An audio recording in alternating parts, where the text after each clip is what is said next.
તમે વિચાર કરો મિત્રો, આ દેશ કઈ બાજુ જઈ રહ્યો છે કે તમને ખબર પડે કે કઈ બાજુ જઈ રહ્યું છે આ લશ્કર? ગુજરાતમાં બધાને ખબર પડે, હા વિકાસ થઈ રહ્યો છે, આ થઈ રહ્યું, પેલું થઈ રહ્યું. અને દિલ્હીમાં તમે વિચાર કરો, આખો દેશ કાળું નાણું પાછું લાવો એના માટે મક્કમ છે કે નહીં?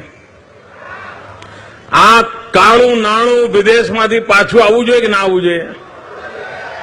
આ કાળા બજારિયા ને કાળા ધંધા ને કાળા કામો બંધ થવા જોઈએ કે ના થવા જોઈએ?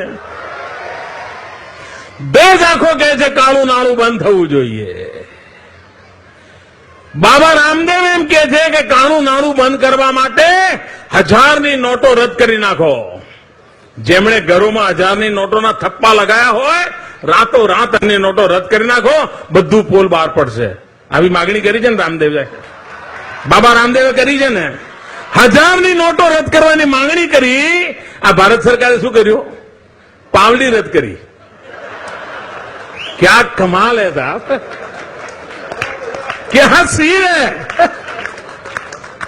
देश के છે કે 1000ની નોટ નાબૂદ કરો, પ્રધાનમંત્રી કે જો પાવલી કાઢી.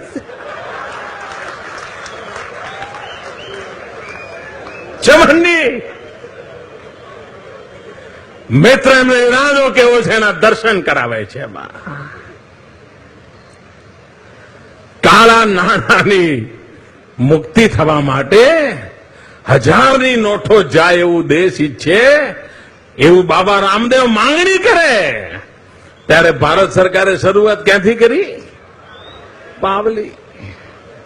બોલો સાહેબ, આ તમારા ઘરમાં 5 પાવલી હશે ભાઈ? કોંગ્રેસ પણ અમને જ કહેતો, ત્યાં હોય બી ખરા.